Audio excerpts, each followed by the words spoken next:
Guys, welcome to the test number 3 Bellwork review. So I'm going to go over the Bellwork for the last 2 weeks, weeks 5 and 6, because the Bellwork is supposed to be your study guide. So I'm going to go over it and make sure that you have the correct answers. All right, so starting with week 5, we had what is the Renaissance a rebirth of? That is Greek and Roman art and intellectual styles. A lot of the art resembles art made during the Greek and Roman classical Greek and Roman eras. Number 2, what does humanists refer to? Humanists are intellectuals concerned with the study of the classics. So Greece and Rome again, the literary works of ancient Greece and Rome. They study grammar, rhetoric, poetry, philosophy, history. These subjects are often called the humanities. You'll hear that word a lot when you go to college and you're picking classes. All right, number 3, why is the printing press such a big deal? The movable type printing press introduced to Europe by Johann Gutenberg, helped spread ideas of the Renaissance, Reformation, and scientific revolution faster than ever before. The thing is that all of those movements are going to challenge ideas that came before. And because of that challenge, they're going to meet resistance from kings and from popes and from all these important people. And as the information gets out, more and more people are seeing it, more and more people are becoming literate, and more people are questioning the power sources. And the printing press is going to allow for more copies to be made faster, and all of that is going to add up to an uncontrollable flow of information. Obviously, here in 2020, we have a much faster ways of communicating, but for them, it sped up the process very quickly from handwriting to the printing press. It's going to help push these movements and future movements along and improve education. It makes books and shorter reading materials like newspapers, pamphlets, magazines more affordable, opening literacy to people that were not rich. Number 4, what was the tulip period? This was a craze, a fad for tulip bulbs in the Ottoman Empire that's going to spur a short economic boom in the Netherlands. The price of these bulbs skyrocketed for a short period of time, and the significance is really not just about the bulbs, but more about the idea that European styles and interests were very popular in a Muslim empire during this time period. So that's the tulip period. What is the papacy, and what do you think? Why do you think monarchs are threatened by it? Is the office and the power of the Pope. And monarchs were threatened because many people were more loyal to the church than the king. The church in this time period really owned the keys to the golden gates. If you did not go through the church, you did not go to heaven, is what they believed. The Pope and other church officials owned a lot of land and did not pay taxes on that land, which threatened monarchs' power. And the Pope had great power over politics and wars in Europe. They could excommunicate rulers, they could order people to crusades, they could do all kinds of things.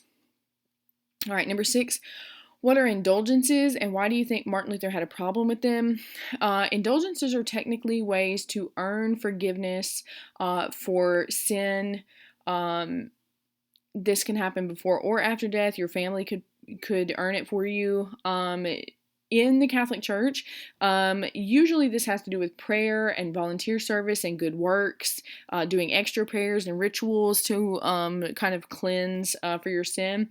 However, in the 14 and 1500s, in order to raise money to finish St. Peter's Basilica in the Vatican City, the Catholic Church allowed them to be purchased. And that's really what Martin Luther has the problem with. He doesn't think indulgences are a good idea either way, but he certainly does not think you should be able to pay for them. Martin Luther has lots of complaints about the church. Those are not the only ones, but the indulgences are definitely one of the kind of turning point moments. All right, continuing with the Protestant Reformation. We have, why did Henry VIII break with the Catholic Church? The simple answer is that he wanted a divorce from his wife. They had one child together. It was a girl.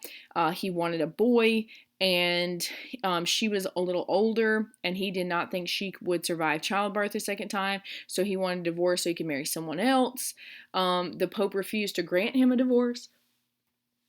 He said that the king didn't really have grounds for a divorce.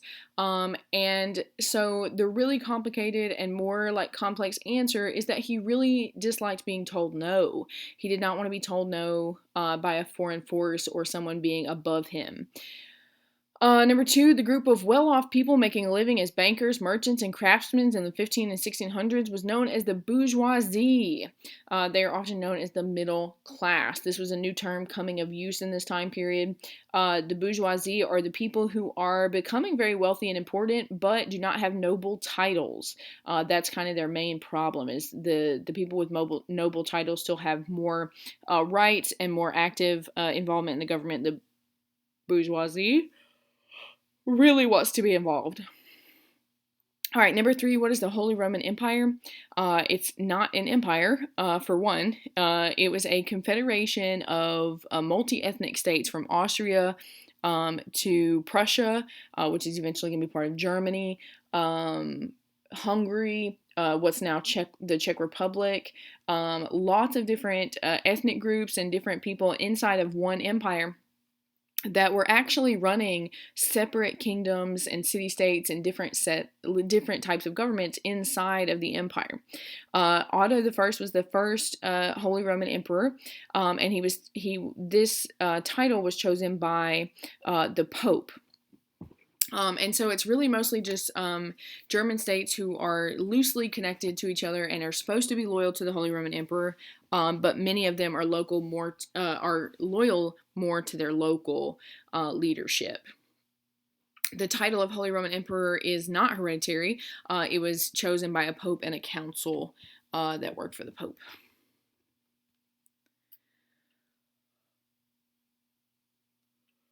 All right, what event sparked the English Civil War? The English Civil War is kind of complicated, but in the end, King Charles I had attempted to dissolve Parliament completely. Then, when he had trouble raising taxes, he called them back. When the leaders tried to limit his power, he attempted to have them arrested. That is the moment that the English Civil War breaks out. He attempts to have them arrested. The guards that are loyal to him and the guards loyal to Parliament start fighting, and we have a civil war. All right, so number five, which side won the English Civil War? Parliament. Parliament won with Oliver Cromwell as the leader. Charles I was put on trial and executed. This is the first public legal execution of a king. And Oliver Cromwell becomes the leader. He is going to create a republic-type government, which does not mean that they have a lot of voting rights. It's not a democracy, but it's a republic. It means they have representative government. That is not going as smooth as he would like, and so he actually takes complete power and basically becomes a dictator. So he runs things as a dictatorship until his death. He is a Puritan, which means he is going to outlaw music, dancing, theater, competitive sports, because all of those things the Puritans believed were prideful and sinful, and so England became a very pious and very shut down place. After he died, Parliament reinstated Charles II, Charles I, who had been killed, his son. He's going to be a relatively calm leader, but after him is going to come his son, James II. So that brings us to number six. What is the significance of the Glorious Revolution? So in 1688, Charles II had died. His son, James II, who was Catholic, came to the throne. The problem with that is that the English church, the Anglican Church, is run by the king. And so you can't have a king who's not even in that religion. That becomes a problem. Parliament, trying to create a constitutional monarchy that would put the Parliament in more power, decided to go behind James's back. They contact his daughter Mary and her husband William and ask them if they would like to be King and Queen of England. If they agree, all they have to do is sign a Bill of Rights. And so this is the moment when England becomes a constitutional monarchy. Number seven, what is the significance of the French Versailles Palace? Versailles is a huge, beautiful, golden monstrosity of a castle. And Louis the 14th of France built it, and it is going to demonstrate his power, the absolute monarchy of France, the absolute power of kings in France, the complete, unquestioning obedience of his people. It becomes a symbol of his triumph and his power and France's wealth and of the system, the ancient regime of France. Number 8, what is a joint stock company? It's a company that sells shares or stocks in order to raise funds and spread risk and profit among many investors. A version of this that is also backed by the government, by government policy and partnership, is often called a charter company. Okay, so these are mostly merchant-based companies that were trying to make some huge profits in this time period without going through so much risk. If you own 100% of a single ship and that single ship goes down in the ocean, you lose 100% of all the money you had. If you own 10% of 10 separate ships, you still own the equivalent of one ship, but your risk is going to go down significantly because if one of those ships goes down, you only lose 10% of your money. So that's kind of the idea. It's about pooling money and creating larger, more important companies. When the government gets involved in a charter company, they're able to create their own money. They're able to carry military, army, and navy and stuff with them, and they're able to make colonies and stuff. Charter companies like the British East India Company are going to help create some of the massive colonies that we're going to see in this period. Number 9, what crops helped save Europe in this period? We haven't read much about this, but it was mentioned, potatoes and maize or corn. These are high-calorie, easy-to-grow foods that came from the Americas or the New World, and they are going to change the world's population. Okay, as the Native Americans are dying of disease, and as Africans are being moved out of Africa and into the Americas to work on plantations, the population of Africa is still going to stay steady. The population of the Americas is just going to be replaced. Europeans and Africans are going to replace the Amerindians. But overall, world population is going to go up because of these high-calorie, easy-to-grow foods. All right, then we went on to talk about the Gunpowder Empire. So in the Gunpowder Empire's reading number 9, we looked at 3 Muslim gunpowder empires and then the Russian Empire. So our first ones are knowing the general locations of the Ottoman, Safavid, and Mughal. You see those here on the map. Okay, the Ottomans are going to, really the seat of their power is going to be here in Anatolia when they take out Constantinople and the Byzantine Empire. That's really their crowning achievement. They're also going to take Egypt, a little bit more of northern Africa here, and all of their Holy Land and everyone else's, okay, at the time. And then what used to be Mesopotamia. The Safavid are what is now Iran, that was originally called Persia, which should make some sense. They sell Persian rugs and things. And then we have the Mughal Empire here in India. The Mughal Empire in India. All right, number 2, why are they called gunpowder empires? Military dominance made possible by gunpowder and especially cannons. Cannons are their main weapon here. What did Ottoman Sultan Mehmed II conquer in 1453 that changed the course of European history? He took out Constantinople. If you read through the PowerPoint or the textbook, it was a really cool story about how he pulled their ships across land to come in on the backside of Constantinople and destroy the city. So he effectively ends the Byzantine Empire in that moment. So the final piece of Rome has fallen. All right, why are Janissaries a unique group? These are men or boys taken from Christian territories, mostly in the Balkans region, like Greece, and converted to Islam, trained and educated, and made into a very elite force of what are actually slave troops. They are owned by the government. They cannot leave. The process of recruiting them is called devshirme, and there is some recruiting. Some people did go voluntarily. There's also some kidnap and intrigue involved. Number 5, how is tax farming described in the Ottoman Empire? So I have the actual quote from your textbook. Tax farmers paid specific taxes such as customs duties in advance in return for a privilege of collecting a greater amount from the actual taxpayers. Okay, so they make a profit. What are Rajputs? They are the Hindu warrior caste, and one of the kings in this section, Akbar, he actually married a girl from that, her family was from that caste, the Rajput, the warrior class. Number 7, what does Tsar mean? We do see either one of those spellings. And where is it used? It translates to Caesar, and it's the title used for monarchs of absolutist imperial Russia. And it's their idea of emulating the Roman Empire. How did Akbar show religious toleration? He allowed his wives to practice any religion. He hired people to work in his government based on skill, not religion. He removed the tax on non-Muslims and attempted to blend faiths. What role did Muslims play in Indian Ocean trade? They dominated it between 800-ish and until Europeans show up in the 1500s. They spread their religion and language and created a common bond throughout the Indian Ocean. And they're going to play a huge role, especially in Southeast Asian culture. Indonesia is still one of the most highly populated Islamic nations. All right, what are Cossacks?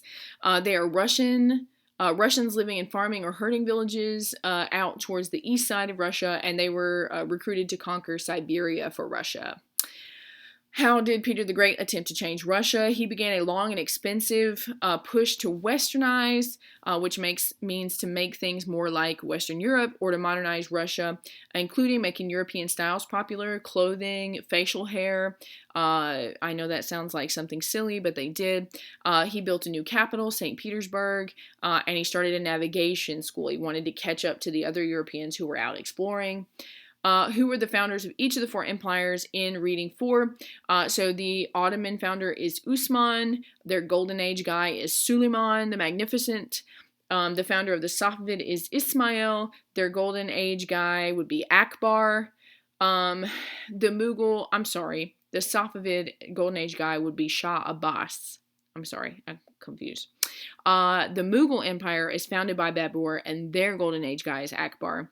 And then Russia, the founder, it depends on what you're exactly asking.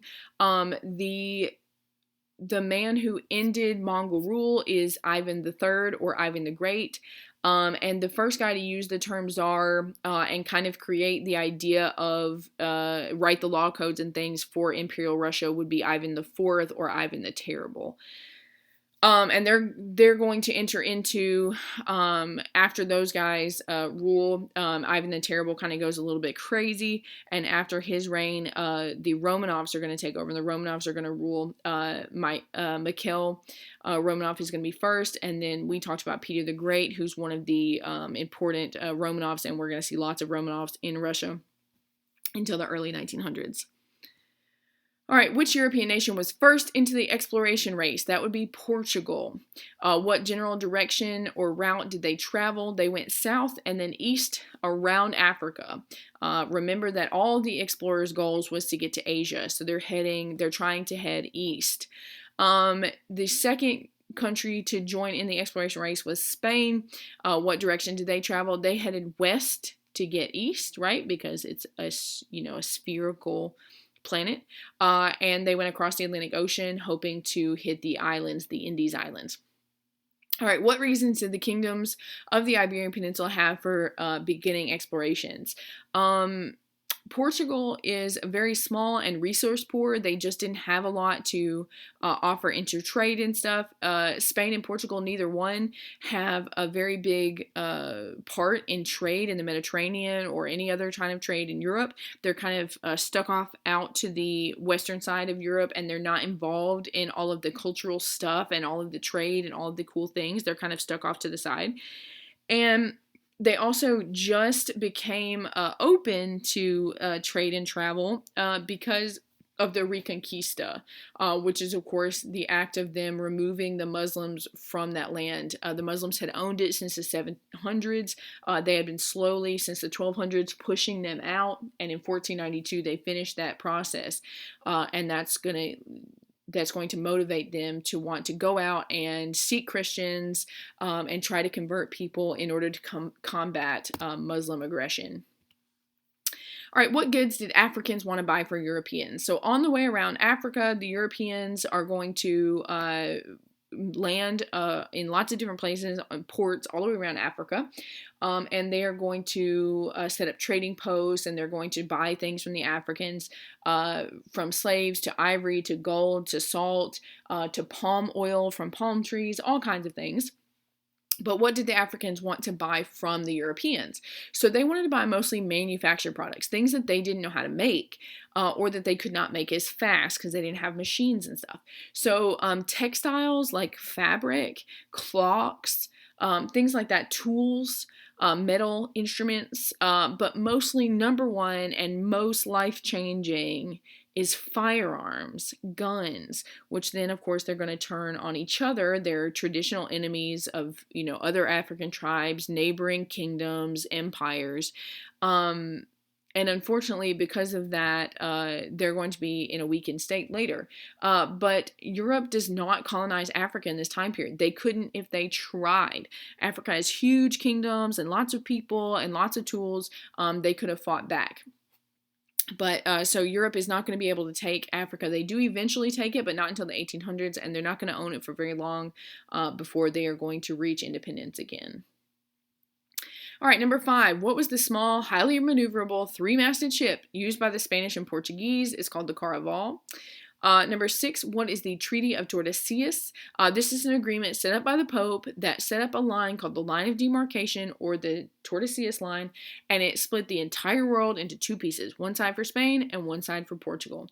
And for them, it's going to work most of the time. Portugal is going to go, except for Brazil, they're going to stay out of the Americas. Spain's going to get everything else in the Americas. And then the Portuguese are going to dot along the coast of Africa, India, and then the islands over in Southeast Asia, and they're going to make a trading post empire. So the Treaty of Tordesillas is going to create that divide. All right, what is the interaction between Portugal and Benin, and then Portugal and Congo, and then Portugal and Swahili Coast? So this part of the reading was all about like how the Europeans were interacting with the people that they came into contact with. So the first one was Benin, which is in what we call the bight or the curve of Africa. At first they had a trade relationship. Europe was buying gold, salt, and slaves from Benin, and Benin was buying guns. They were also initially interested in Christianity, allowing missionaries to come in, but they're going to become suspicious pretty quickly, and they're going to start limiting contacts. They feel like the Europeans are being a little pushy. The next one is Portugal and the Congo. The Congo has less in the form of natural resources, and we're trading a lot more slaves. This does not cause a problem between Congo and Portugal, but it is going to cause a problem between the king and his people, who don't like this increased slave trade and actually revolt against him. All right, and the last one is Portugal and the Swahili Coast, the Swahili city-state. So the Portuguese are going to realize pretty quickly how important the Swahili city-states are and how unguarded and weak militarily they were. And so they were very important for trade, and they did not have the best military, partially because they are not a united empire or anything. They were a bunch of independent city-states, so they didn't have what they needed to protect themselves. So they are going to ally themselves to one of those city-states, and they are going to bombard the rest and take control of that area. All right, what new region became the home of the most extensive, intensive, and profitable European colonies? The answer to that is simple. The Americas, all of the Americas, North, South, the Caribbean, the Central, all of it. Okay, the Americas, they become very profitable in plantation agriculture, in silver. The Spanish are really going to find 2 major deposits of silver, one in Mexico and one in Potosi, which is in modern-day Bolivia.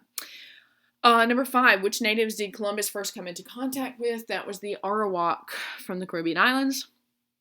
Number 6, where did Columbus think he was? The simple answer is Asia. And when he said he called the Native Americans, he called them Indians. And a lot of people mistake that for him thinking he was in India, but he did not. He knew he was on islands. He thought he was on in what they then called the Indies. We now call the East Indies, which are the Pacific islands in Southeast Asia, like Indonesia. So we now call the Caribbean islands the West Indies as an answer to that, like a matching set. We have the East Indies where he thought he was, and the West Indies, which is where he actually was. Number 7, what do Moctezuma and Ahata, I can't pronounce that, sorry. What do they have in common? They were both ruling, one the Aztecs and the other the Inca, when the Europeans overthrew their empires. All right, what advantages, both technological and natural, did the Europeans have when they began to conquer the Native Americans? The number one, most common, and most important is disease. Smallpox, flu, chickenpox, all kinds of things that Europeans could live through, the Native Americans could not. They had no immunity whatsoever, and there were pandemics everywhere. And then also animals. Horses for travel and combat are big, and then cows, pigs, and chickens for food. So that's another natural advantage that the Europeans had. Another one is technological. Guns, big, and cannons, of course. Those are probably the biggest ones. Armor, especially when you're fighting with people with bow and arrows. Crossbows, ships, and steel swords. Part of that does come down to natural resources. The Native Americans didn't have all the things they would have needed to create those things, but they also, of course, had not been invented in the Americas. The Americans hadn't even invented a wheel, so they're very behind technologically. Number two, where were the Portuguese explorers trying to get when they headed around Africa? They were headed to Asia, India, the Indies, China, etc. They want to buy silk, porcelain, spices, tea, folding screens. They want to buy all kinds of luxury items from Asia that they cannot get back home. Number three, how did the Indian Ocean trade change from the 1400s onward? The Europeans are going to replace the Muslims as the dominant force in trade. First the Portuguese, later the Dutch. Because they have nothing to contribute to the trade system, they're going to find a way to control it and tax it. They're going to create an almost passport-like system. They're going to force the Asian people to use their ships as porters to ship their goods. So they're going to try to control this system. John Green has some great videos on all of this stuff. I hope you watched some of the links on Schoology.